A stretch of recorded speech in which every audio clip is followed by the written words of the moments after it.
Marwadi university మంచి భవిష్యత్తు కోసం తెలుగు విద్యార్థులు ఇష్టపడే యూనివర్సిటీ. కాల్ 9059052378 9059052379. నమస్కారం, వెల్కమ్ టు ఐ డ్రీమ్. ధర్మ మార్గం విత్ విజిత కార్యక్రమానికి స్వాగతం. ప్రస్తుతం మనతో పాటు ఉన్నారు. వారు వయసులో చిన్నవారైనా సరే జ్ఞానంలో ఎంతో పెద్దవారనే చెప్పాలి. వారే ప్రవీణ్ కుమార్ శర్మ గారు. ఇప్పుడు వారితో మాట్లాడి మరిన్ని మంచి మంచి విషయాలు తెలుసుకునే ప్రయత్నం చేద్దాం. నమస్కారం అండి. అయితే ఇది మనం ఎప్పటి నుంచో మాట్లాడుకుంటున్న విషయం అయినప్పటికీ నాకు మళ్ళీ ఒకసారి తెలుసుకోవాలని అనిపించింది. అందుకని చెప్పి ఈ క్వశ్చన్ తీసుకోవడం జరిగింది. తులసి మొక్క, మనకు ఇంట్లో ఉండే తులసి మొక్క ఏ రకంగా ఎదుగుతోందో, ఏ రకంగా ఉంటుందో రోజు రోజుకి మార్పు, దాన్ని బట్టి మన ఇంట్లో వాళ్ళ ఆరోగ్య పరిస్థితిని ఒక అంచనా వేయొచ్చు అని చెప్పి పెద్దవాళ్ళు చెప్తూ ఉంటారు. ఇది వాస్తవమేనా? దాంట్లో కాస్త వాస్తవం కాస్త వాస్తవం కాదు. ఏంటండి అది? పెరుగుతున్న విధానం కాదు. అది ఎండిపోతే గానీ, ఇంట్లో తులసి లేకపోతే గానీ ఆరోగ్యం ఇబ్బంది అవుతుంది. ఎవరికి ఇబ్బంది అవుతుంది? ఇంట్లో యజమానికా లేకపోతే కుటుంబంలో ఎవరికైనా? ఎవరికైనా. ఎందుకంటే ఎవరికైనా అని డిసైడ్ చేసే విధానం వాళ్ళలో ఉన్నటువంటి అంతర్గత శక్తులే తల్లి. అది అందరికీ ఖచ్చితంగా ఉంటుందని చెప్పలేము. ఉదాహరణకు ఒక ఇంట్లో గృహిణి ఉంది, వాళ్ళ ఇంట్లో తులసి చెట్టు లేదు. ఆవిడ రోజు లలితా సహస్రనామాలు చదువుతుంది, రోజు దీపారాధన చేస్తుంది, భక్తితో ఉంటుంది. ఆవిడకి రాకపోవచ్చు. వాళ్ళ ఆయన ఉన్నారు, దండం పెట్టుకుంటారు, వెళ్ళిపోతారు. ఆయనకు రావచ్చు. వాళ్ళ పిల్లలు ఉన్నారు, అసలు దండమే పెట్టుకోరు, దేవుడు అంటే క్లారిటీ లేదు, వాళ్ళకి ఇంకా రావచ్చు. ఇదనేది మనలో ఉన్న శక్తిని డిసైడ్ చేస్తుంది. మన పుణ్యము పాప స్థాయిని బట్టి అది డిసైడ్ చేస్తుంది తల్లి. కానీ గుర్తు పెట్టుకోవాల్సిన అంశం ఏంటంటే ప్రతి ఇంట్లో తులసి చెట్టు ఉండాలి. పూర్వం ఒక మాట ఉండేది, తులసి చెట్టు లేని ఇల్లు శ్మశానంతో సమానం అని. ఆ తులసి చెట్టు ఉండటం వల్ల చాలా రకాల ఆరోగ్యపరమైన లాభాలు ఉన్నాయి, ఆధ్యాత్మిక పరమైన లాభాలు ఖచ్చితంగా ఉన్నాయి. రోజు స్త్రీయే తులసి చెట్టుకు పూజ చేయాలని. అవును, మగవారు చేయకూడదు అని అంటారు. చేయకూడదనేం కాదు, చెయ్యొచ్చు. వీళ్ళు చేయక ఆడవాళ్ళ పైన తోసేశారు. వీళ్ళకి బతకం ఎక్కువ అయిపోయా. అంతే తల్లి. ఇంట్లో కూడా ఫస్ట్ పూజ చేయవలసింది మగవాడే. అది తప్పించేసి ఆడవాళ్ళ చేతిలో పెట్టేసి తను దండం పెట్టుకోవడం అనే కేటగిరీలోకి వచ్చేసి ఇంట్లో పూజ చేయడం అనే ఆడవాళ్ళ చేతిలో పెట్టేసి వెళ్ళిపోయారు. కానీ నిజానికి మొట్టమొదటగా ఇంట్లో పూజ చేయవలసిన వారు మగవారే. దాని తర్వాత ఆయన తులసి దగ్గర దీపం పెట్టుకోవచ్చు, లేదా ఆయన ఇంట్లో పూజ అయిపోయిన తర్వాత ఆయన ఆఫీస్కి తొందరగా వెళ్ళిపోవాలంటే వెళ్ళిపోయి ఈవిడ ఇంట్లో పూజ చేసుకొని తర్వాత తులసి చెట్టు దగ్గర ఆవిడ దీపం పెట్టుకోవచ్చు, పూజ చేసుకోవచ్చు, ప్రదక్షిణలు చదువుకోవచ్చు, ప్రదక్షిణ చేయొచ్చు, ఏదైనా చేయొచ్చు. ఆ తులసి చెట్టు అనేది ఖచ్చితంగా అవసరం. ఇప్పుడు ఇంట్లో తులసి చెట్టు పెట్టే విధానం కూడా అంటే ఖచ్చితంగా పలానా దిక్కునే పెట్టాలి అని చెప్పి ఇంతకుముందు పెద్దవాళ్ళందరూ చెప్తూ ఉండేవారు. కానీ అప్పట్లో అన్నీ కూడా మనకు ఎలా అంటే ముందు పెరట్లో ఉండటము, లేదంటే గుమ్మానికి ఎదురుగా ఉండటము, అంతా ఓపెన్ స్పేస్ ఉండటము, తిరగటానికి అనువుగా ఉండటము, అదంతా బాగుండేది. కానీ ఇప్పుడు మనకు ఇక్కడ సిటీలో చూస్తే అలా అసలు పెట్టడానికే దాన్ని ఆనుకొని వెళ్ళే అంత స్పేస్ ఉంటుంది. అసలు ఎలా పెట్టాలి, ఎక్కడ పెట్టాలి, ఎలా పెడితే కరెక్ట్ అంటారు? ఇప్పటి పరంగా ఆన్సర్ లేదమ్మా. అప్పటంటే ఇంటి ఎదురుగా ఉండేది, అవకాశం ప్రదక్షిణ చేసుకోవటానికి ఉండేది. నేను ఇప్పుడు పరిస్థితిని గమనించింది ఏంటంటే దిక్కుల పరంగా కాకుండా ప్రదేశాన్ని పెట్టండి, ఎక్కడ అనువుగా ఉంటే అక్కడ మంచి ప్లేస్లో దీపారాధన చేయటానికి, అగరబత్తులు పెట్టడానికి అంత అవకాశం ఉండే విధంగా పెట్టండి. కానీ ఎక్కువసేపు స్పెండ్ చేయండి అంటాను. అంటే ప్రదక్షిణ చేసేంత అవకాశం లేదు కదమ్మా. ఇప్పుడు పెద్ద స్థలం ఉన్నా సరే ప్రదక్షిణ చేసేంత అవకాశం ఉండకపోవచ్చు. అటువంటప్పుడు అక్కడే దీపారాధన చేసుకుని ఒక అష్టోత్తరం చదవమనండి, లేదా ఏమీ రాదంటే ఓం నమః శివాయ చెప్పుకోమనండి, ఏమీ రాదంటే శ్రీమాత్రే నమః అని చెప్పుకోండి, ఏమీ రాదంటే సైలెంట్గా తులసి చెట్టునే చూస్తూ ఒక 5 నిమిషాలు ఉండిపోండి చాలు. అది ఆరాను పెంచుతుంది. ఆరాతో పాటు మనకు కొన్ని రకాలైన విషయాలు తెలుస్తాయి. దాంట్లో ఆ తులసి చెట్టులో ఆయుర్వేదకమైన మూలికలు ఉంటాయి తల్లి. దాంట్లో వచ్చే గాలి మనం స్వీకరిస్తాం, ఆటోమేటిక్గా మనలో ఉండేటువంటి దుర్గంధాలు వెళ్ళిపోతాయి తల్లి. చాలా మంది మళ్ళీ తులసిలో కూడా కృష్ణ తులసి అని, లక్ష్మీ తులసి అని, రామ తులసి అని, కాండం నల్లగా ఉన్నదే పెట్టాలి అని చెప్పి, లేదు కాండం తెల్లగా ఉన్నది అంటే గ్రీన్ లో ఉన్నది పెట్టాలని చెప్పి ఇలా మాట్లాడుతుంటారు. ఇవన్నీ చూసుకోవాలంటారా? అవసరం లేదు. దీంట్లో తులసిలో చాలా రకాలు ఉన్నాయని అందరికీ తెలిసింది. ఆ రకాలు మీకు అవసరం లేదు. ఆ రకాలు ఎవరికైతే చేస్తూ ఉంటారో వాళ్ళకి అవసరం. మనం సామాన్యులం అవసరం లేదు. మనం కృష్ణ తులసి పెట్టుకోవచ్చు, రామ తులసి పెట్టుకోవచ్చు, లక్ష్మీ తులసి పెట్టుకోవచ్చు, ఇలా రకాలున్న ఏ తులసి అయినా పెట్టుకోవచ్చు తల్లి. ఓకే. కొన్ని తులసులు పువ్వుల్లో కూడా కడుతూ ఉంటారు, అవును, అవి కూడా పెట్టుకోవచ్చు. ఇప్పుడు మామూలుగా మీరు అన్నట్టుగా ఆయుర్వేద మూలికలు ఎన్నో రకాల కూడి ఉన్న ఒక చెట్టు ఏదైనా ఉంది అని అంటే అది తులసి చెట్టు. మామూలుగా ఇంట్లో దగ్గొచ్చినా లేదంటే ఏదైనా కషాయం లాంటివి చేసుకోవాలన్నా కూడా తులసి ఆకులతో చేసుకునే వాళ్ళు చాలా మంది ఉన్నారు. కానీ పూజించే చెట్టువి తీయకూడదు అని చెప్పి కూడా అంటారు. ఇది వాస్తవమే అంటారా? రోజులు ఉన్నాయి తల్లి, ఆ రోజుల్లో పర్టికులర్ గా తీయకూడదు. మనకందరికి తెలిసిన మంగళవారం, శుక్రవారం, అమావాస్య, పౌర్ణమి, ఏకాదశి వంటి రోజుల్లో కాకుండా మిగతా రోజుల్లో తీసుకోవచ్చు. ప్రతిరోజు సూర్యాస్తమయం తర్వాత తీయకూడదు. సూర్యాస్తమయం తర్వాత తీయకూడదు. ఓకే. సూర్యాస్తమయం కంటే ముందు తీసుకోవచ్చు. ఇది సాధారణ నియమాలు. ప్రతి వృక్షానికి, దేవతా వృక్షాలన్నిటికీ ఈ నియమాలే వర్తిస్తాయి. ఓకే. ఇప్పుడు ఫర్ ఎగ్జాంపుల్ మనం ఇందాక అనుకున్నాము తులసి చెట్టు ఎండిపోయిందే అనుకోండి, ఖచ్చితంగా ఇంట్లో వాళ్ళకి ఏదో ఒక ఆరోగ్య సమస్య, ఏదో ఇబ్బంది రాబోతుంది అని చెప్పి సంకేతం. అటువంటప్పుడు దానికి పరిహారం ఏదైనా? కొత్త తులసి చెట్టు పెట్టుకోవటం, అంతే సరిపోతుంది. మళ్ళీ పెట్టడానికి కూడా తిథి, వారం ఇలాంటివి చూసుకోవాలంటారా? అదే తృతీయ, పంచమి, సప్తమి, షష్ఠి అన్ని మంచి దినాలేనమ్మా. ఓకే. ఇప్పుడు తులసి చెట్టుకి పైన మనకు గింజలు కూడా వస్తూ ఉంటాయి. కొంతమంది అవి కట్ చేసి మళ్ళీ కుండీలోనే వేస్తూ ఉంటారు, కొంతమంది అసలు అలా వదిలేస్తూ ఉంటారు.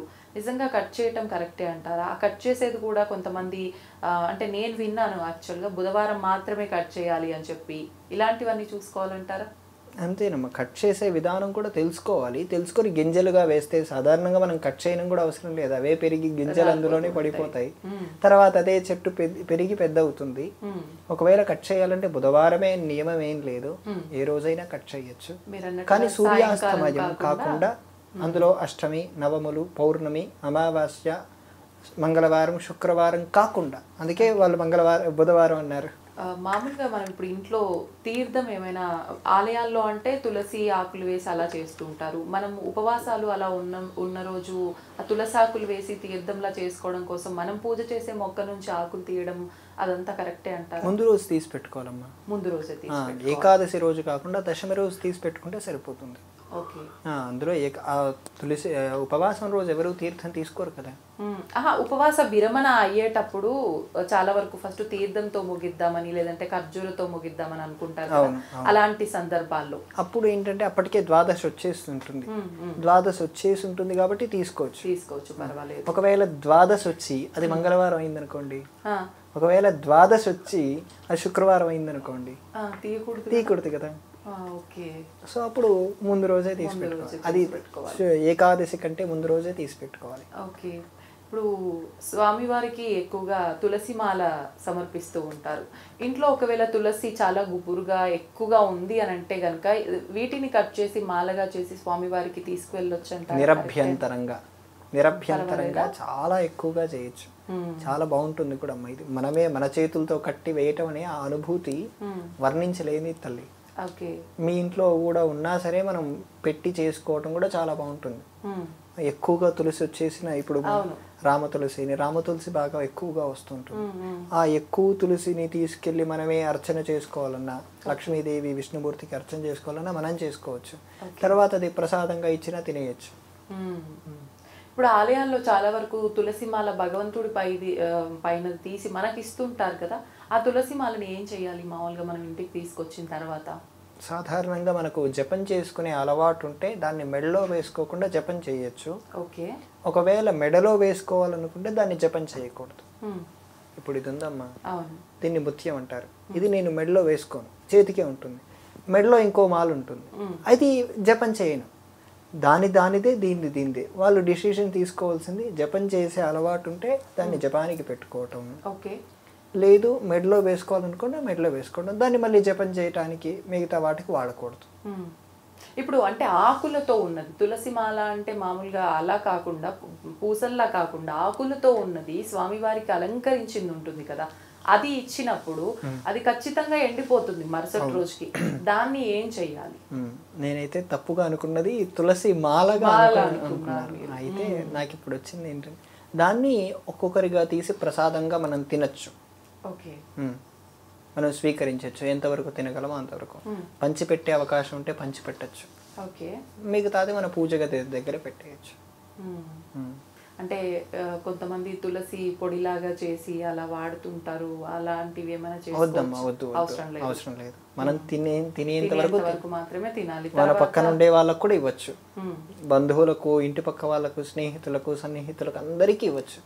మిగిలింది అనుకోండి పూజ గదిలో పెట్టండి. ఓకే, సరిపోతుంది. సంతోషం అండి. తులసి మొక్కకు సంబంధించిన అపోహలు, ఆ డౌట్స్ అన్నీ కూడా క్లియర్ అయిపోయాయి. ఈ మధ్య కాలంలో ఎక్కువగా వింటున్నాం కామాఖ్య అమ్మవారి గురించి.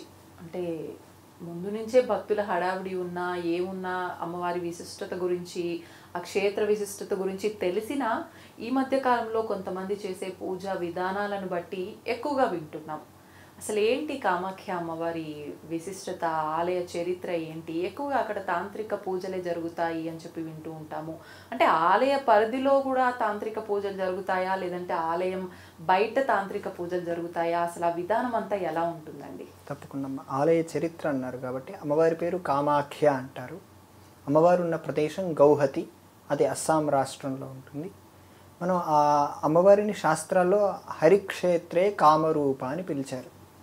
మనం అష్టాదశ శక్తి పీఠాల్లో చూసిన అమ్మవారు ఒక శక్తిపీఠం, 52 శక్తి పీఠాలను చూసిన అమ్మవారు అందులో ఒక శక్తిపీఠం, 108 శక్తి పీఠాలను చూసిన అమ్మవారు అందులో ఒక శక్తిపీఠం. ఎన్ని చూసినా సరే వీటన్నిటికీ అదొక శక్తి క్షేత్రంగానే చెప్పారు. కాళికా పురాణం వెనుక పురాణం ఉందమ్మా, అమ్మవారికి సంబంధించిన అద్భుతమైన గ్రంథం. ఆ కాళికా పురాణంలో ఏం చెప్పారంటే, ఆ శక్తిపీఠం అమ్మవారి శరీర భాగాలు ఖండించినప్పుడు అమ్మవారి యోని స్థానం అక్కడ పడింది. పడగానే భూమి కుంగుకుపోయిందమ్మా. పడిన ప్రాంతం ఇలా పడగానే భూమి లోతుగా వెళ్ళిపోతూ ఉంది. శివుడు దాన్ని గమనించి అక్కడ ఒక తన త్రిశూలంతో భూమిని ఎత్తిపెట్టాడు. అది అక్కడ ఇంకా అన్ని క్షేత్రాలుగా అలా స్థానాలుగా వెలిసాయి. అక్కడ ఇంకా 10 ఎక్కువగా ఆలయాలు ఉంటాయి. వాటిని దశమహావిద్యలు అంటారు. కాళీ, తార, చిన్నమస్త, బగలాముఖి, మాతంగి, ఇలా రకాలుగా అక్కడ 10 ఆలయాలు ఉంటాయి. వాటికి ఎవరు ఆలయాలు నిర్మించలేదు, అవన్నీ గుహాలయాలు. ఆటోమేటిక్గా అవి ఆ ఆలయాన్ని పరిశీలన చేసినప్పుడు ఎవరు ఆ ఆలయానికి 1,00,000 సంవత్సరాలు చరిత్ర ఉందని అనుకోరు తల్లి. 10 లక్షల సంవత్సరాల చరిత్ర ఉందని కూడా ఎవరు అనుకోరు. ఎంత లేదన్నా ఆ ఆలయానికి కోట్ల సంవత్సరాల చరిత్ర ఉందని ప్రతి ఒక్కరూ చెప్పగలరు. ఆనవాళ్ళు ఏమైనా సాక్ష్యాలు అలాంటివి అడిగిన పక్షంలో నిరూపించగలమా? మీరు కూడా నిరూపించగలరు. మీరు కూడా ఎలా? ఆలయాన్ని పరిశీలన చేస్తే చాలా చూస్తే అక్కడ ఏ అర్చకుడు అక్కడుండే ఏ మూర్తుల్ని డైరెక్ట్గా ముట్టుకోలేరు. అక్కడుండే మరో విశిష్టత ఏంటంటే ఎవరైనా సరే వెళ్ళి ముట్టుకోవచ్చు. అదేంటి? ఆ ఆలయాల్లో అంతే, అక్కడుండే సంప్రదాయం. అప్పుడు మనం శ్రీశైలం ఉంది, అందరం వెళ్ళి ముట్టుకుంటున్నాం కదా. అలా ప్రతి ఒక్కరూ అమ్మవారిని ముట్టుకోవచ్చు. కానీ అమ్మవారు మనకు తగలదు. చాలా లోతుగా ఉంటారు అమ్మవారు. అంటే స్పృశించిన ఫీలింగ్ మనకు ఉండదా? ఉంటుంది, కానీ అమ్మవారు చాలా లోతుగా ఉంటారు. గుహాలయం అన్నాను కదమ్మా, గుహాలయం అంటే చాలా లోతుగా ఉండి కొన్ని కోట్ల సంవత్సరాల నుంచి అలా శక్తి ప్రజ్వరిల్లుతూనే ఉంది. కొన్ని చోట్ల వాటర్ కూడా వస్తూ ఉంటాయి. అందులో ప్రధానంగా కామాఖ్య అమ్మవారి దగ్గర వాటర్ వస్తాయి, నీళ్ళు వస్తాయి. ఆ జలాన్ని ఇప్పటికీ తీర్థంగా కూడా ఇస్తారు. బగలాముఖి అనే అమ్మవారి దగ్గర కూడా నీళ్ళు వస్తాయి. అమ్మవారికి అక్కడ అమ్మవారు ఉండే పర్వతం పేరు నీలాచల పర్వతం అని పిలుస్తారు తల్లి. మనం ఎలాగైతే అరుణాచల పర్వతం అంటామో, ఆ పర్వతమే శివుడు అని ఎలా అంటామో, ఆ పర్వత స్థానంలో అమ్మవారు ఉన్నారు. మనకు అరుణాచల గిరి ప్రదక్షిణ ఎలా ఉందో అక్కడ కూడా గిరి ప్రదక్షిణ కాళికా పురాణంలో చెప్పబడింది. ఎవరు చేయట్లేదు, కానీ శాస్త్రాల్లో అయితే ఉంది ఆ ప్రదక్షిణ విధానం. శాస్త్రాల్లో ఆ శక్తిపీఠాన్ని చాలా గొప్పగా వర్ణిస్తారు తల్లి. ఇంకా మీరు అన్నారు, రెండో ప్రశ్న వచ్చేసి అక్కడ తాంత్రిక పూజలు చేస్తారా? తాంత్రికం అనే పదానికి తంత్రం అంటాం. తంత్రం అనే పదాన్ని అర్థం చేసుకోగలిగితే ఇక్కడ కూడా ఆ పరంగా జరుగుతున్నాయని మనకు అర్థమవుతుంది. తంత్రం అనే పదానికి అర్థం తన్యతే విస్తార్యతే జ్ఞానం అనేన ఇది తంత్రం అనే పదానికి డెఫినేషన్. అక్కడ ముద్రలు చూపించడం, ఉదాహరణగా నైవేద్యం పెడుతున్నారు, క్రియ చూపిస్తారు, ప్రాణాయ స్వాహ వ్యానాయ స్వాహ 5 సార్లు చూపిస్తారు కదమ్మా, అది కూడా ఒక రకమైన తంత్రమే. అక్కడ జరిగే విధానం పేరు వామాచార పద్ధతి అనే పద్ధతిలో పూజలు జరుగుతాయి. అక్కడ ఆ వామాచారంలో మద్యమని, మాంసమని, ముద్ర అని, మైథునం అని, మత్స్యమని ఇలా 5 రకాల పంచమకారాలు వాడతారు. అవి అమ్మవారికి నివేదన చేస్తారా? లోపలుండే మూర్తికి జరగవు, కానీ ఆలయ పరిసరాల్లోనే జరుగుతాయి. ఆలయంలోనే జరుగుతాయి. ఓకే. ఇంకా ఆలయ చరిత్రలోకి వెళ్తే అక్కడ మన్మథుడు తపస్సు చేశాడు తల్లి. మీకు ఖచ్చితంగా ఆ కథ తెలిసే ఉంటుంది. మన్మథుడి పూర్వరూపం పోయింది. శివుడు తన 3వ కంటితో తనని భస్మం చేస్తాడు. తర్వాత అమ్మవారు రతీదేవి వచ్చి ప్రార్థించగానే బ్రతుకుతాడు. కానీ మన్మథ రూపం రాదు, అంటే ఎదుటి వాళ్ళను మోహించే శక్తి రాదు. దాంతో వెళ్ళి ప్రార్థన చేస్తే శివుడు ఈ క్షేత్రానికి వెళ్ళమని చెప్తాడు. ఈ క్షేత్రంలో అక్కడ సరస్సు ఉంటుంది. ఆ సరస్సు దగ్గర ఇతడు కూర్చొని సాధన చేస్తే తన మన్మథ రూపం పొందాడు. పొందాక మొట్టమొదటగా అక్కడ ఆలయం కట్టించిన వాడు మన్మథుడే. అక్కడ మన్మథుడి విగ్రహం ఉండదు, కానీ విశ్వకర్మ విగ్రహం ఉంటుంది. విశ్వకర్మ సహాయం చేత ఈ మన్మథుడు కట్టించాడు. అందుకు విశ్వకర్మ విగ్రహం ఉంటుంది. అలా ఇప్పుడు మామూలుగా మనం అక్కడ వామాచార పూజలు అన్నారు. పూజల విషయం పక్కన పెడితే ఆ ప్రాంతంలో అంతా కూడా క్షుద్ర పూజలు ఇలాంటివి ఎక్కువగా జరుగుతుంటాయి అని చెప్పి విన్నాను. అది కూడా వాస్తవమా? వామాచారం వేరు, క్షుద్రం వేరు. క్షుద్రం ఈజ్ వెరీ డిఫరెంట్ ఫ్రమ్ వామాచారం. ఓకే. వామాచారం అది వాళ్ళకున్నటువంటి ఆచారం. కానీ ఇక్కడ క్షుద్రం అనే పదం వాడారు కాబట్టి ఆ ఊరికి 68 కిలోమీటర్ల దూరంలో మయోంగ్ అనే ఒక ఊరు ఉంటుంది. మయోంగ్. ఆ ఊరికి ఈ ప్రపంచంలో ఎవడైనా వెళ్ళినా భయపడకుండా తిరిగి వస్తే నేను 1 లక్ష రూపాయలు ఇస్తాను. ఎందుకనండి? అక్కడ క్షుద్ర పూజలు జరుగుతాయి. ఆ ఊర్లో ఒక్కటే జరుగుతాయి. ఔరంగజేబు లాంటి వాళ్ళు 200 మందిని పంపించారు ఆ ఊరి పైన దండయాత్రకి. ఇప్పటి వరకు ఒక్కరు తిరిగి రాలేదు. వెళ్తేనే మటాషా. మనం ఎందుకు వెళ్తామో వాళ్ళకి తెలిసిపోతుంది. అడుగు పెట్టగానే వాళ్ళకి ఆ క్లారిటీ వస్తుంది వీళ్ళు వచ్చిన పర్పస్ ఏంటని. వాళ్ళ దగ్గరికి వచ్చి మనల్ని ముఖం చూసేంతగా కాదు, మనం ఆ ఊర్లో అడుగు పెట్టాలనే ఆలోచన, ఆ ఊరి పొలిమేరల్లో అడుగు పెట్టగానే వాళ్ళకు క్లారిటీ వస్తుందమ్మా. సో మీరు మామూలు విజిట్ చేయటం కోసం వచ్చారా, కుతూహలంతో చూడటం కోసం వచ్చారా, ఎవరిపైన చేతబడులు చేయించటం కోసం వచ్చారా అనే క్లారిటీ వాళ్ళకి వస్తుంది. మామూలుగా ఇప్పుడు మనకు సినిమాల్లో చూపించినట్టు ఆ హడావిడి అవన్నీ అలా కనిపిస్తూ ఉంటాయి ఆ ప్రాంతానికి వెళ్తే? కొద్ది శాతం ఇప్పుడుండే ప్రజలకు కనపడవు, కానీ రాత్రిపూట కొంతమంది చేస్తూ ఉంటారు. కానీ అక్కడ ఉన్నటువంటి విధానం వాళ్ళు పెట్టుకున్నది మంచిది, ఎవరికి నేర్పించరు. కొత్త వాళ్ళు ఎవరైనా వచ్చి మాకు చేతబడులు నేర్పించమంటే నేర్పించరు. వాళ్ళ వరకు మాత్రమే, ఆ ఊరి సాంప్రదాయం వాళ్ళ వరకు మాత్రమే, అలా అది బ్రతకటం కోసం, ఆ సాంప్రదాయం బ్రతకటం కోసం ఆ ఊర్లో ఆ సాంప్రదాయాన్ని రక్షిస్తున్నారు అనుకోవాలి, అంతే తప్ప అది బయట వాళ్ళకు నేర్పించటం కానీ ఇవేమీ చెయ్యరు. నాకు తెలిసిన ఒక అతను వెళ్ళారు ఒక పని మీద. ఒక స్త్రీ వస్త్రాలు లేకుండా నగ్నంగా గాలికి 5 అడుగుల ఎత్తులో ఉందమ్మా. చూసి ఆయన బాగా భయపడిపోయాడు. 3 రోజులు జ్వరం వచ్చింది ఆయనకి. కానీ ఆవిడ చెప్పేసింది, నువ్వు ఎందుకోసం వచ్చావో ఈయన అడగకపోయినా సరే వచ్చిన అడుగు పెట్టేసరికి నీ వచ్చిన పని అయిపోతుంది, నేను అమ్మవారు రక్షిస్తుంది, వెళ్ళి కామాఖ్యను వేడుకోకు అని చెప్పి పంపించేసేసింది. ఆ క్షుద్ర పూజలు చేసే వాళ్ళు ఉన్నారు, కానీ ఆ స్థితి వేరు, ఆ ఆలోచన మనకు అవసరం లేదు. మరి ఈ వామాచారం అనే విషయానికి వచ్చినప్పుడు ఇందులో ఇప్పుడు వాళ్ళు అలా వివస్త్రంగానే ఉంటారా? ఎప్పుడు ఉండరు, వాళ్ళు చేసే పూజలను బట్ట అంతే సాధన. వాళ్ళు అంటే నేను విన్నాను, అది వాస్తవమో అడగొచ్చో లేదో కూడా తెలీదు, ఇలా క్షుద్ర పూజలు చేసేవారు పర్టికులర్ ఒక రోజున వాళ్ళ మలం వాళ్ళే తింటారు అని చెప్పి విన్నాను. అలా అయితేనే వాళ్ళకి అవి ఫలిస్తాయి అని చెప్పి, అది వాస్తవం అంటారా? క్షుద్ర పూజ అనేది చాలా క్షుద్రమైనది తల్లి.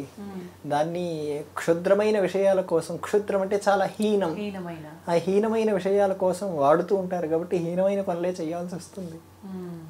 ఉన్నాయి అవి, నేను ఆ విషయం వినలేదు, కానీ క్షుద్రమైన పనులు చాలా చెయ్యాలి వాళ్ళు.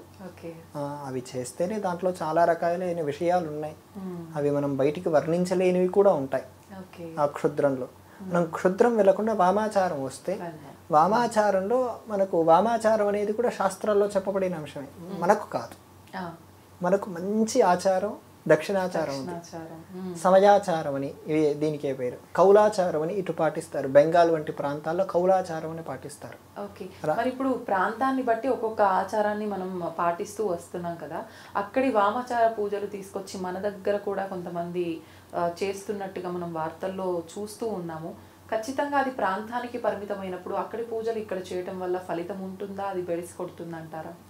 100కు 100% అక్కడి ఆచార వ్యవహారాలని ఇక్కడికి తీసుకొచ్చి చేయటం అనేది 100కు 100% తప్పు తల్లి. అంటే ఆ వామాచారం అనే శాస్త్రం ఉంది కదా, శాస్త్రాన్ని ఎక్కడైనా పాటించుకోవచ్చు కదా, అక్కడిది ఇక్కడిది ఏం సంబంధం అంటారు. ఆ ప్రశ్న నాకు నేనుగా వేసుకొని సమాధానం చెప్తాను.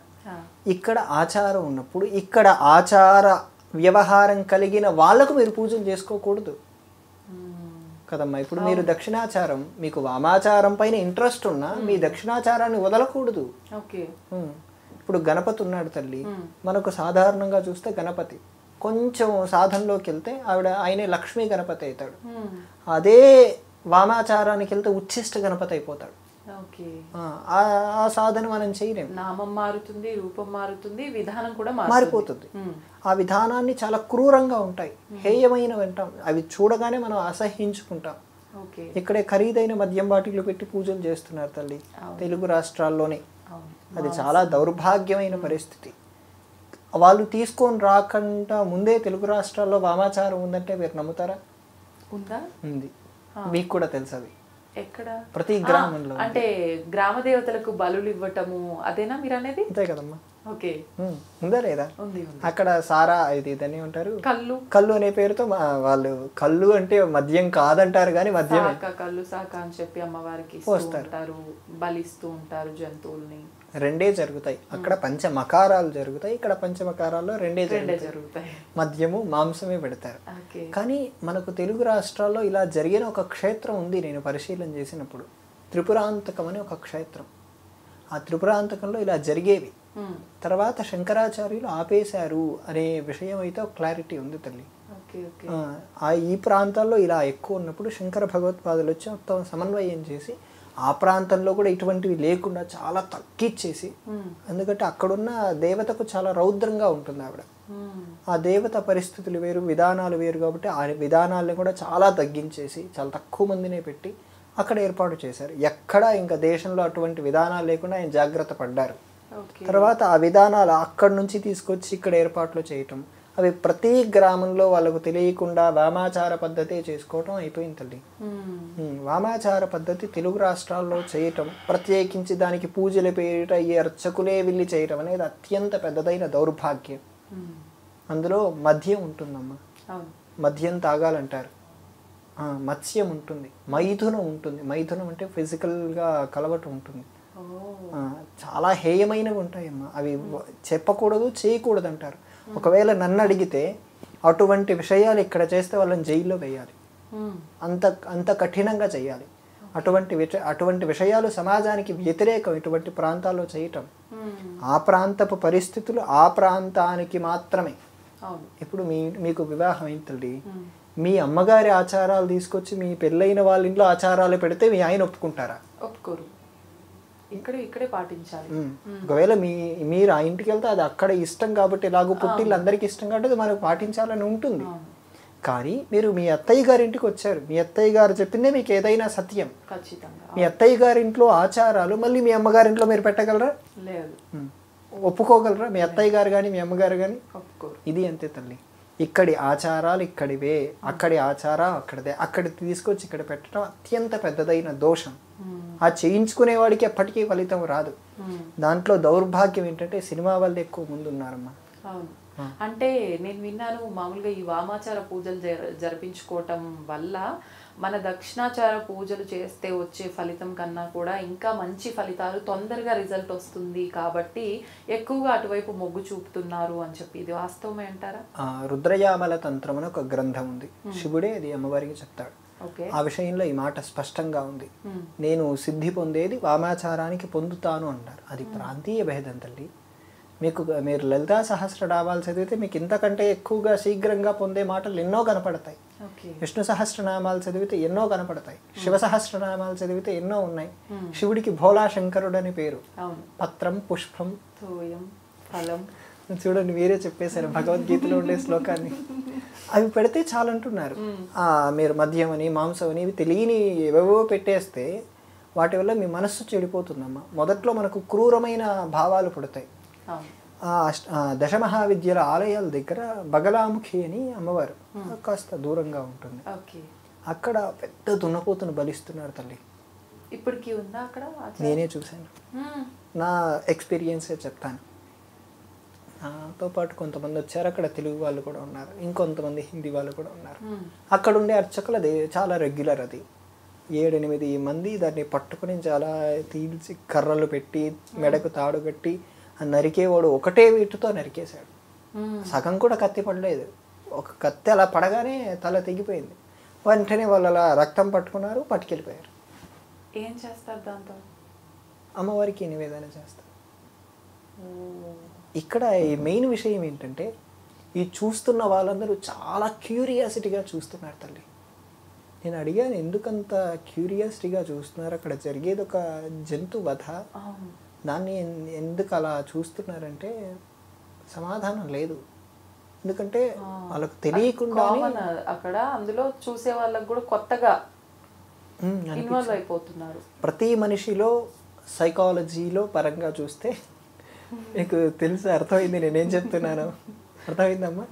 ఒక సైకోయిజం ఉంది, ఏదో ఒక మూల ఉంది. అది సైకాలజీ పరంగా ప్రతి మనిషికి ఉంటుంది, కానీ అటువంటి సందర్భాల్లో చాలా ఎక్కువగా వ్యక్తం అవుతుందమ్మా. ఇంకా వాళ్ళకే కత్తిచ్చామనుకోండి 10 మంది ముందుకు వెళ్తారు, అంత ఎక్కువగా ఉండే వాళ్ళు కూడా ఉంటారు. అటువంటివి చూడటం ద్వారా నన్ను అడిగితే క్రూరమైన భావాలు పుడతాయి తల్లి. నేను దీనికి ఆ రోజు మొత్తం నిద్రపోలేదు. ఎందుకు వీళ్ళు ఇంత క్యూరియాసిటీగా ఉన్నారు, ఇటువంటి ఆచారాలు నిజంగా అవసరమా అని చాలా పరిశీలన చేశాను, చాలా గ్రంథాలు చదివాను. నాకు అర్థమైంది ఏంటంటే అక్కడి వాళ్ళకి అది వాళ్ళ పరంగా మనకు అనవసరం, మన ప్రాంతీయులు వెళ్ళి అది చేయటం 100% తప్పు. ఒకవేళ అక్కడి వాళ్ళు కూడా చేయటం అనేది తప్పే అనాలి మన పరిస్థితుల పరంగా. వాళ్ళ పరిస్థితుల పరంగా అది రైట్ అవ్వచ్చు. ఆ జంతువుని తీసుకెళ్ళి మళ్ళీ ఆ పక్కన అక్కడ గౌహతిలో ఉండే అడవుల్లో ఇస్తారట, ట్రైబల్స్కి ఇస్తారట, తినేస్తారు. ఆ ఆలయంలో మాంసాహారం ప్రసాదంగా ఇస్తారు. అక్కడ గొర్రెలు తిరుగుతూ ఉంటాయి, పక్షులు తిరుగుతూ ఉంటాయి, కొద్ది నిమిషాలు కనపడవు, అంటే మనకు కనపడుతుంది, అవి బలైపోతాయి. వాటి రక్తం తీసుకొచ్చి హోమగుండాల దగ్గర పోయటం, వాటి రక్తం తీసుకొచ్చి చాలా భయంకరంగా ఉండేటట్టుంది ఆ ప్రాంతం అంతా కూడా. కానీ చాలా శక్తివంతమైంది తల్లి. మనం చేసుకోవాల్సిన విషయం ఏంటంటే మన దక్షిణాచారాన్ని పాటిస్తూ మనం పూజ చేసుకోవాలి, ఏమీ కాదు. మనం వెళ్ళి చేయాల్సిన విధి ఏంటి అక్కడ? మనం చేసుకోవాలనుకుంటే ఉదాహరణకు మనమే గౌహతి వెళ్ళామనుకోండి, మనం చండీ హోమం చేసుకోవాలనుకున్నాం, బ్రహ్మాండంగా చేసుకోవచ్చు. మామూలు రుద్రహోమం చేసుకోవాలనుకున్నాం, బ్రహ్మాండంగా చేసుకోవచ్చు. హోమంతో వ్యక్తులతో సంబంధం లేకుండా మీరే లలితా సహస్రనామాలు చాలా చాలా బాగా చదువుకోవచ్చు. లలితా సహస్రనామాలు అమ్మవారి నామం వస్తుంది తల్లి. దశముద్ర సమారాధ్య త్రిపురా శ్రీవశంకరి అనే నామం తర్వాత అమ్మవారి నామం వస్తుంది. త్రిగుణాంబ త్రికోణగా అనగాద్భుత చారిత్ర వాంఛితార్థ ప్రదాయిని అనే నామంలో అమ్మవారి స్వరూపం అక్కడ ఉంటుంది. సో అమ్మవారు శాస్త్ర ప్రధానమే, కానీ అక్కడ జరుగుతున్న విధానాలకు మనకు సంబంధం లేదు. మనం వాటిని పూజ చేయకూడదు, వాటిని పాటించకూడదు, వాటితో మనకు సంబంధం లేదు. మనకు కేవలం అమ్మవారు ప్రధానం. ఆ శక్తిని పట్టుకోవడం కోసం మనం వెళ్తున్నాం. తెలుగు వాళ్ళు చాలామంది సాధకులు ఉన్నారు తల్లి. అక్కడ అమ్మవారిని పట్టుకొని సిద్ధి పొందిన వారు చాలామంది ఉన్నారు, యోగులైన వాళ్ళు ఉన్నారు. ఇప్పటిదాకా నేను గిరి ప్రదక్షిణం అనే మాట మాట్లాడాను. ఆ గిరి ప్రదక్షిణలో చాలామంది యోగులు తగులుతారు. నాకు ఆలయం దగ్గరే కొంతమంది తెలుగు వాళ్ళలో సిద్ధి పొందిన వారు ఉన్నారు. సిద్ధి పొందడం అంటే అమ్మవారు వాళ్ళతో మాట్లాడే అవకాశం కూడా ఉంటుంది. అంటే ఆ సందర్భాలు అక్కడ పాటించాల్సిన బ్రహ్మచర్యం కానీ సాధక నియమాలు కానీ కొన్ని కఠినంగా ఉంటాయి. ఆ నియమాలు పాటించగలిగితే శీఘ్రంగా సిద్ధి పొందుతారు తల్లి. దాన్ని యోగక్షేత్రం అంటారు, సిద్ధి క్షేత్రం అంటారు. అంటే ఇప్పుడు ఉదాహరణకు మనం ఇంట్లో ఓ జపం చేసామనుకోండి 100కు 100, ఓ గోశాలలో చేశారనుకోండి 100కు 1000, ఓ ఆలయంలో చేశారనుకోండి 100కు 10,000, కాశీ ఇలాంటి క్షేత్రాల్లో చేశారనుకోండి 100కు 1,00,000, ఇలాంటి క్షేత్రాల్లో చేశారనుకోండి 100కు 10 లక్షలు. అందుకే అలాంటి ప్లేసులకు సాధకులు వెళ్తారు. సామాన్యులకు టూరిస్ట్ ప్లేసుల్లో చూసే వాళ్ళకి అది అవసరం లేదు. ఇప్పుడు మామూలుగా ఇంకొక ప్రత్యేకం ఏంటి అంటే ఆడవారికి నెలసరి అనేది ఇప్పుడు ఈ మాంసపు శరీరాలకి నార్మల్ పీపుల్కి పీరియడ్స్ వస్తున్నాయి అని అంటే ఓకే, కానీ అమ్మవారు అని అంటే అదంతా దివ్య శరీరం అని చెప్పాలి. ఎందుకు అమ్మవారికి కూడా నెలసరి వస్తుంది? ఇప్పటికి ప్రతి నెలో లేకపోతే ప్రతి సంవత్సరమో వస్తుంది అని చెప్పి, అప్పుడు 3 రోజులు ఎన్ని రోజులు జాతరగా కూడా అక్కడ జరుగుతుంది అని చెప్పి విన్నాను. ఎందుకని అలా? ప్రతి సంవత్సరం జాతరగా కాదు, కానీ ప్రతి సంవత్సరం 3 రోజులు ఆలయాన్ని మూసేస్తారు. మూసేసేటప్పుడు ఒక ప్రక్రియ చేస్తారు. ఆ వచ్చేటువంటి సందర్భం పైన వస్త్రం కప్పుతారు. ఇంతకు ముందు ఆయన బ్రతుకున్నప్పుడు ఒక పెద్ద బిజినెస్ మ్యాన్ ఆ వస్త్రాన్ని ఇచ్చేవారు. ఇప్పుడు ఎవరు ఇస్తున్నారో తెలియదు. ఇప్పుడు ఆయన చనిపోయి కూడా సంవత్సరం కాలేదు కాబట్టి తెలియదు. ఆ వస్త్రాన్ని కప్పి ఆలయాన్ని మూసేస్తారు. నేను మొన్న వెళ్ళినప్పుడు పరిశీలన చేసింది ఏంటంటే, చాలామంది ఇండ్లకు వెళ్ళినప్పుడు ఆ సందర్భం గురించి అడిగితే మేము కూడా అది పాటిస్తూ ఉన్నారు. ఎలాగైతే ఓ స్త్రీ బహిష్టుగా ఉన్నప్పుడు ఆవిడ మాత్రమే పాటిస్తుంది, ఇంట్లో ఎవరు పాటించరు కదా. కానీ ఇక్కడ ఆలయంలో అలా జరిగినప్పుడు ఆ గ్రామంలో ఉండే ప్రతి ఒక్కరూ పాటిస్తారు. దీన్ని నాకు అర్థమైందంటే ఆచార పరిపాలనార్థం, ఆ ఆచారాన్ని రక్షించటం కోసం, ఆ ఆచారాన్ని సరిగ్గా తీసుకెళ్ళటం కోసం శక్తికి కూడా అటువంటి విషయాలు ఆపాదించబడి అందులో నిజంగా రక్తం వస్తుందమ్మా. నిజంగా అమ్మవారి ఆ యోనిలో నుంచి రక్తం వచ్చి ఆ వస్త్రం ఎర్రగా అయ్యే అవకాశాలు ఉన్నాయి. అవి మనకు ప్రసాదంగా కూడా ఇస్తారు. ఇంకా కొంతమంది చెప్తారు అక్కడికి పక్కనే బ్రహ్మపుత్ర నది అని ప్రవహిస్తూ ఉంటుంది. నీళ్లు కూడా ఎర్రగా మారే, అంటే పూర్తిగా కాదు, చాలా లైట్గా. ఎందుకంటే ఆ బ్రహ్మపుత్ర నది ఎర్రగా అవ్వాలంటే ఇక్కడ రక్తం చాలా ఎక్కువ రావాలి. కానీ ఇక్కడ కొద్దిగానే వస్తుంది, మనకు అక్కడ స్పష్టత వస్తుంది. ప్రతి సంవత్సరం చేస్తారు. ఇది ఆచార పరిపాలన కోసం. నేనైన శక్తినే ఇది పాటిస్తున్నాను, మీరైన మానవులు ఎందుకు పాటించకూడదన్న ఉద్దేశాన్ని అక్కడ అమ్మవారు ప్రకటిస్తున్నారు. భగవంతుడు నేను పాటించానంటే ఇంకొకరు పాటిస్తారు కదా. మీరు ఖచ్చితంగా పొద్దున 5ంటికి లేచారు అనుకోండి, మీ అబ్బాయి కూడా ఖచ్చితంగా లేస్తాడు కదా. అది మనం అయితే ఎక్కువగా ఇప్పుడు అమ్మవారికి అక్కడ నెలసరి రావటము అదంతా కూడా మనం అలాంటి ప్రాబ్లమ్స్ ఎవరైనా ఉన్నా, నెలసరికి సంబంధించి, సంతానంకి సంబంధించి, పీసీఓడి ఇలాంటి మహిళలకు సంబంధించిన ప్రాబ్లమ్స్ ఉన్న వాళ్ళకి కనుక ఆ వస్త్రం తీసుకొచ్చి ఇంట్లో పెట్టుకుంటే ఈ సమస్యలన్నీ కూడా తగ్గిపోతాయి అని చెప్పి వింటున్నాను. అది నిజమే అంటారా? నిజమే తల్లి, 100కు 100% నిజం. నేను ఒకరికి ఇచ్చాను. నేను ఇది రెండోసారి యాత్ర వెళ్ళటం. 20 రోజులైందంతే వెళ్ళొచ్చి. మొదటిసారి వెళ్ళినప్పుడు అష్టాదశ శక్తి పీఠాలన్నిటినీ పరిశీలన చేస్తున్నప్పుడు అక్కడికి వెళ్ళాను. అక్కడికి వెళ్ళినప్పుడు నాకు వస్త్రం ఇచ్చారు. మొన్న కూడా వస్త్రం ఇంకా రాలేదు చేతికి. అప్పుడు ఇచ్చినప్పుడు ఒకరికి ఇచ్చేసాను వస్త్రం. వారు అప్పుడు గర్భం దాల్చలేదు, 4 ఏళ్ళు అయింది, రావట్లేదు, పీసీఓడి అనే సమస్య ఉంది. ఇది ఇచ్చాక నెల రోజులకే వారికి తగ్గిపోయింది. నేను ఎందుకు ఇచ్చాను నాకు కూడా తెలియదు, ఊరికే ఇచ్చేసాను. నిజంగానే మీరు అది అమ్మవారి ప్రసాదంగా ఇంట్లో పెట్టాలి కదా, అలా ఎందుకు ఇవ్వాల్సి వచ్చింది తెలియదు నాకు. అమ్మవారు అలా మీ ద్వారా వాళ్ళకి ఇవ్వాలనుకున్నారేమో సంకల్పం. అలాంటి కార్యాలు చాలా ఉన్నాయి తల్లి. అక్కడ నిజంగా అక్కడ జరిగే పూజా క్రతువులతో మనకు సంబంధం లేదు. కేవలం కామాఖ్య అనే అమ్మవారితో మనకు సంబంధం. ఆ సంబంధాన్ని పెట్టుకొని మనం ప్రయాణం చేయాలి. మన పక్కన ఎన్ని కోళ్ళు తిరగచ్చు, కోళ్ళు ఏముండవు అక్కడ. మన ప్రాంతాల్లో కోళ్ళను బలి ఇస్తారు, అక్కడ ప్రాంతాల్లో మేకలు, గొర్రెలు ఇటువంటివే ఇస్తారు. మిగతా ఇవి ఇంకా కొన్ని దూర ప్రాంతాల్లో ఇవి దున్నపోతుని ఇస్తారు. దున్నపోతు ఆలయంలో ఇవ్వరు, ఆ తలను తీసుకొచ్చి ముందు పెడతారు తల్లి. అమ్మవారికి దగ్గరలో కాదు కానీ అమ్మవారి ముందు ప్రాకారంలో పెడతారు. ఇది గర్భగుడి అనుకోండి, గర్భగుడి ముందు ప్రాకారంలో విఐపీలతో పూజలు చేయించడం ఇవి కూడా ఉంటాయి. అమ్మవారి ఆలయంలో 3 దేవతలు ఉంటారు అక్కడ. ఆ 3 దేవతలు పక్క పక్కనే ఉంటారు. అమ్మవారి శరీరాన్ని, అమ్మవారి ఆ ప్రదేశాన్ని ఇప్పటి వరకు ఎవరు చూడలేదమ్మా. ఆ అర్చకులు కూడా చూడరు. కానీ అక్కడ విషయం ఏంటంటే అందరూ ముట్టుకోవచ్చు. ముట్టుకున్న లోపల ఉండే చెద్దర్ మనకు తగులుతుంది. చెద్దర్ అంటే పైన కప్పుతారు, వస్త్రం లాంటిది. అంటే వాళ్ళు చెద్దరనే పిలుస్తారు. అది వస్త్రం లాంటిది కానీ కాస్త గరుకుగా ఉంటుంది. అది మనకు అర్థమవుతుంది. పూలదండలన్నీ ఉంటాయి కానీ చాలా లోతుగా ఉంటారమ్మా. కొన్ని వందల అడుగులు అని చెప్పలేం కానీ అదంతా లైట్లు ఉండవు ఎక్కడ. అవన్నీ గుహాలయాలు. దీపాలతోనే అమ్మవారిని దర్శించాలి. ఆ సందర్భాల్లో ఇంకా అది చూస్తాము, చూడము. బయటి ప్రకారం అర్థమైపోతుంది అది యోని స్థలము, ఆ ప్రదేశం ఎంతలా పడితే శివుడు త్రిశూలంలో ఎలా పెట్టాడనే భాగం కాస్త చరిత్ర తెలిసిన వాళ్ళకి అర్థమైపోతుంది. కానీ లోపల ఉండే ఆ స్థానం ఎలా ఉంటుంది అనేది ఎవరు పరిశీలన చేయలేరు, అర్చకులతో సహా.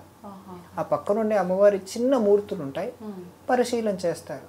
కానీ ఆ ఆలయాన్ని పరిశీలన చేస్తున్నప్పుడు ఆ ఆలయం ఎలా ఉంటుందంటే ఇలా ఉంటుందమ్మా. ఆ పైన చుట్టూ ఎక్కడ దేవతలు ఉండరు, ఇలా ముడుచుకొని ఉన్నట్టు ఉంటుంది. ఇలా కరెక్ట్గా ఇలా ఉంటుంది. దాని చుట్టూ ఎక్కడ మన గోపురాలు చూస్తాం, గోపురాలకు పైన కూడా దేవతా విగ్రహాలు ఉంటాయి, అని అక్కడ ఏమీ ఉండవు, రౌండ్గా ఉంటుంది. అది యోగక్షేత్రం అని నాకు అర్థమైంది. అంటే అది మన శరీరంలో చక్రాలు ఉంటాయని మీకు ఖచ్చితంగా తెలుసు. ఆ చక్రాలకు ప్రతిరూపకంగా అక్కడ ఆలయాల్ని నిర్మించారని చేస్తున్నప్పుడు తెలుస్తుంది, ఆ పరిశీలన చేస్తున్నప్పుడు. ఆ మూర్తుల్ని పరిశీలన చేస్తున్నప్పుడు ప్రతి ఒక్కరికి త్రినేత్రం ఉంటుంది, ప్రతి ఒక్కరికి. నాకు కాస్త ఇలా విగ్రహాలని పరిశీలన చేయడం కొంచెం వ్యక్తిగత ఇష్టం. తంజావూరు అందరూ 1 గంట 2 గంటల్లో చూస్తే నేను 3 రోజులు చూశాను. నాకు అలా శిల్ప సంపదను చూడటం ఇష్టం. ఇంకా 75% మిగిలిపోయింది చూడటంలో. అంటే నేను ఒకదాన్ని చూస్తున్నప్పుడు దాని వెనుకున్నటువంటి తెలుసుకోవాలనే కాదు, ఆ అంశం ఎందుకు అక్కడ పెట్టారు, ఇక్కడ పూలకుండి పెట్టారు, కారణం ఏంటనే విషయం అడిగారు అనుకోండి, ఉండటం కోసం. కానీ అక్కడ అలా కాదు కదా, అక్కడ ఊరికే పెట్టారు. అక్కడ శాస్త్రం చెప్పింది ఎందుకు పెట్టింది. నేను దానికి 3 రకాల కారణాలు వెళ్తాను. ఒకటి ఆ ఆలయం కట్టబడిన ఆగమ విధానం, రెండవది వాస్తు, మూడోది అక్కడ చెక్కినటువంటి ఆ శిల్పం వెనుకున్న కథ. దానికి పురాణాల్లోకి వెళ్ళాలి, చాలా లోతు పరిశీలన ఉంటుంది, రోజులు పడుతుంది. అది వెంటనే తెలుసుకోవచ్చు కాస్త అవగాహన ఉన్న వాళ్ళు. నాకు అలా ఆలయం చూడటానికి 3 రోజులు పట్టింది, ఇంకా 75% ఉంది. అలాంటి పరిశీలన ఈ కామాఖ్యలో కూడా 3 రోజులు చేశాను మొన్న వెళ్ళినప్పుడు. సాధారణంగా నేను అది ఆ గుడి గురించి వీడియో చేసినప్పుడు అందరూ అదే బౌద్ధ దేవాలయం అన్నారు. ఎందుకంటే మూర్తులు అలాగే ఉంటాయి తల్లి. నిజంగా గౌతమ బుద్ధుడిని చూసి ఇక్కడ ఉండే బయట ఉండే శిల్పాలని చూసామంటే బుద్ధ దేవాలయం ఎక్కడ కట్టారు ఏంటని సామాన్యులు అడుగుతారు. కానీ చాలా లోతుగా పరిశీలన చేసినప్పుడు అక్కడ శాస్త్రాల విషయాన్ని కూడా తెలుసుకున్నప్పుడు, కామాఖ్య సంబంధించిన తంత్ర గ్రంథాలని పరిశీలన చేసినప్పుడు, కాళికా పురాణం అని, దేవీ పురాణం అని, మన్మధుడు కట్టించినటువంటి ఆ విశ్వకర్మ సహాయం చేత కట్టించిన విధానం, ఇవన్నీ సమన్వయం చేస్తూ ఈ ఇన్కోఆర్డినేషన్ అంటారు కదా, ఇవన్నీ చేస్తూ వెళ్తున్నప్పుడే అది ఖచ్చితంగా కామాఖ్య మందిరం అని తెలుస్తుంది తల్లి. లేదంటే సామాన్యులు ఇబ్బంది పడతారు అర్థం కాకుండా. ఖచ్చితంగా అంటే ఇవన్నీ తెలుసుకొని వెళ్తే కనుక ఇంకా అనుభూతులు మనం పొందగలం. ఈసారి వెళ్ళినప్పుడు ఒక కొత్త గణపతి దేవాలయం తెలుసుకున్నాను. అక్కడికి దగ్గరలో కోటి శివలింగాలు ఒక ఏరియా కూడా కాదు, జస్ట్ ఒక 200-300 మీటర్లు. ఇది కామాఖ్య అమ్మవారి దేవాలయానికి కొన్ని మెట్లెక్కి వెళ్ళాలి. స్వయంగా శివుడు ఉద్భవించాడు అక్కడ. ఎవరైనా వెళ్ళి అభిషేకం చేసుకోవచ్చు. నాలాంటి వాళ్ళు వెళ్ళి అక్కడ హోమాలు కూడా చేసుకున్నారు. అక్కడికి దగ్గరలో 578 మెట్లు దిగితే సిద్ధి గణపతి దేవాలయం అని కనపడుతుంది. చాలా 578 మెట్లు దిగాలి. అది బ్రహ్మపుత్ర నదికి చాలా దగ్గరగా ఉంటుంది. చుట్టూ ఎవ్వరు ఉండరు, గణపతి మీరు. ఎలా ఉంటుందో ఊహించండి. చుట్టన్నీ చెట్లు, చాలా చిన్న గుడి. అద్భుతంగా ఉంటుంది కానీ దిగేటప్పుడే గణపతి ఆల్రెడీ కనిపిస్తాడు. ఏముండవు, అనిపించదు, బాగుంటుంది. ఆ చూస్తున్నప్పుడు ఆ గ్రీనరీ కానీ, ఆ రాళ్ళు కానీ, ఆ విజనరీ కానీ చాలా బాగుంటుంది. ఒకే ఒక వ్యక్తి ఉంటాడు, బైరాగి, ఆలయాన్ని చూసుకుంటూ అక్కడే కాఫీ తాగుతూ కూర్చుంటూ ఉంటాడు. మన ఆలయాన్ని చూస్తే చాలా బాగుంటుంది. సింధూర గణపతి. అక్కడ అన్ని గణపతులకు సింధూరం రాస్తారు. నీకు ఎప్పుడైనా ప్రశ్న వచ్చిందా? మామూలుగా హనుమంతుడికి కదా రాస్తారు, గణపతికి కూడా సింధూరం రాయమని గణేష పురాణం చెప్పింది. చెప్పిందంటే సింధురాసురుడు అని ఒక రాక్షసుడు ఉండేవాడు. అతడు ప్రజల్ని ఇబ్బంది పెడుతుంటే గణపతి బాల రూపంలో వెళ్ళి అతన్ని సంహరించి అతన్ని పిండి చేసి ఇలా శరీరానికి రాసుకున్నాడు. అందుకు ఆయనకి మనం కాశీలో కూడా గణపతులను చూస్తే ప్రతి ఒక్క గణపతికి సింధూరం రాస్తారు. సింధూరంలో ఉంటారు కదా. అవును, అది ఈ విషయాన్ని తీసుకొని అక్కడ రాస్తారు. కానీ అక్కడి సింధూరం అంతా ఎరుపుగా ఉంటుంది తల్లి. ఇక్కడ ఆరెంజ్, ప్యూర్ ఆరెంజ్లో ఉంటుంది. అక్కడ అదంతా ఎరుపుగా ఉంటుంది. రక్తవర్ణం అనే భావంలో వాళ్ళు తీసుకెళ్తారు. అది కూడా అథర్వణ వేదంలో చెప్పబడింది అలా చేసే క్రతువుకు. అంటే నేను లోతుగా వెళ్తున్నప్పుడు నాకు అర్థమవుతున్నాయి అనే విషయాలు తెలుస్తున్నాయి. ఆ గణపతి మాత్రం చాలా పీస్ అనే అక్కడే పుట్టింది అనిపిస్తుందమ్మా. మనం నిజంగా శాంతత వేరు, ప్రశాంతత వేరు. ప్రశాంతత అక్కడ పొందగలం అనిపిస్తుంది. ఎవరు ఉండరు, చుట్లన్నీ చెట్లు, పక్కనే నది, చుట్టూ పక్షుల సౌండ్లు వినపడుతూ ఉంటాయి. మనం ఒక్కరే ఉంటాం, ఎంతసేపు అయినా ఉండనివ్వండి. లోపలికి వెళ్ళి గణపతిని హత్తుకోండి, ఎవ్వరూ మాట్లాడరు. మంచిగా అంటే ఎక్కువ ధ్యానంలో ఉండడం, ఉపాసన పరులు ధ్యానం చేసుకోవడం, ఇలా యోగా ఇలాంటివి చేసుకునే వాళ్ళకు అద్భుతమైన ప్రదేశం కదా. అవును, నేను అక్కడ చాలాసేపు అథర్వణ వేద మంత్రాలు, అథర్వణ వేదంలో గణపతి అథర్వణ శీర్షం అని ఒక మంత్రం వస్తుంది, అది చాలాసేపు అక్కడే పఠించాను. చాలా ఆ పేరే కదమ్మా సిద్ధి గణపతి. ముంబైలో ఉంటే సిద్ధి గణపతి లాగా ఇక్కడ సిద్ధి గణపతి. చాలా బాగుంటుంది తల్లి. ఆ ప్రదేశాన్ని ఒక్కసారైనా పరిశీలన చేయాలి. ఆ ఆచారాలు మనకు అనవసరం, కానీ ఆ ఆచారంలో విశిష్టత ఏంటనే తెలుసుకోవడానికైనా వెళ్తాం కదా. అంటే మనం దాన్ని ఆచరించకపోవచ్చు, దాంట్లో విశిష్టత లేకపోవచ్చు, నిజంగా లేదు. ఆ పంచమకారాలు నిజంగా నీచమైనవే. ఆ నీచమైన విషయాలు ఇక్కడి ప్రాంతాలకు తెచ్చి అక్కడుండే విషయాలను మనం తెలుసుకోకపోయినా ఒక డైవర్సిటీ అనేది ఉంటుంది కదా, వైవిధ్యత. ఆ వైవిధ్యం ఏంటనేది మనం తెలుసుకుంటూ ఉంటాం. మనం ప్రాంతం మనది నిజమే, కానీ అదేంటో తెలుసుకుంటే సరిపోతుంది తల్లి.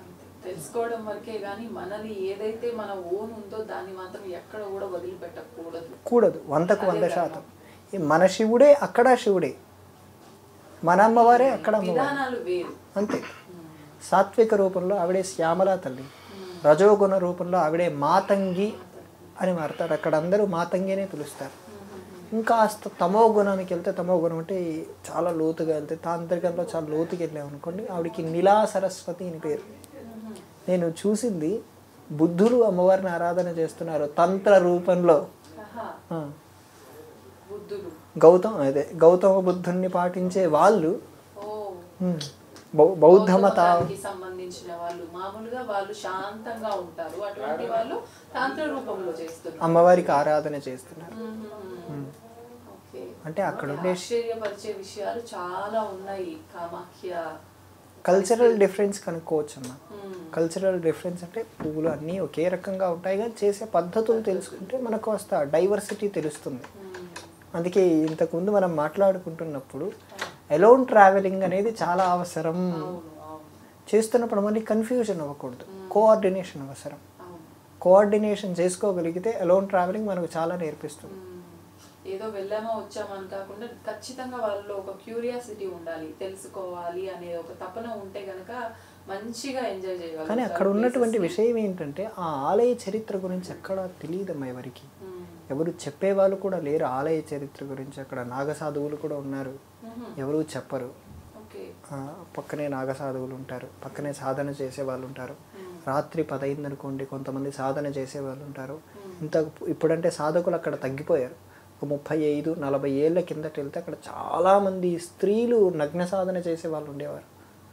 అంటే వాళ్ళు సామాన్య మానవులు ఉన్నప్పుడు రారు, ఆలయం మూసేసినప్పుడు ఎవరూ రాని ప్రదేశం, ఎవరూ లేని ప్రదేశంలో వాళ్ళు చేసుకునేవాళ్ళు. స్వామి రామ అని ఒక ఆయన ఉండేవారు, తెలిసే ఉంటుంది మీకు. హిమాలయ యోగులు అనే ఒక పుస్తకం రచించారు ఆయన, ఇంగ్లీష్లో ద హిమాలయన్ మాస్టర్స్ అని. ఆయన పరంపర అంతా అదే. ఆయన ఈ ప్రాంతానికి వచ్చి పరిశీలన చేసినప్పుడు ఆవిడ సాధన చేస్తున్న పరిస్థితులు చూశారు ఆయన. సో అటువంటి సాధనలు అక్కడి వరకు మాత్రమే పరిమితం చేయాలి, మన ప్రాంతానికి ఎప్పటికీ తీసుకొని రాకూడదు. ఒకవేళ తీసుకొని రావాలన్నా మీరు చేయించుకోవాలన్నా కూడదు. మీరు అన్నారు అటువంటి పూజలు చేస్తేనే ఎక్కువ ఫలితాలు వస్తాయని. ఇవి చేసినా కూడా ఎక్కువ ఫలితాలు వస్తాయి, మీ కర్మని బట్టే ఫలితం, అవి చేశారని కాదు. పూజ చేయకపోయినా భగవంతుడు ఐన్స్టీన్కి జ్ఞానం ఇచ్చాడు, పూజ చేయకపోయినా బిల్ గేట్స్కి డబ్బులు ఇచ్చాడు. కారణం వారి కర్మని పరిశీలించేస్తాడు, అంతే కదా తల్లి.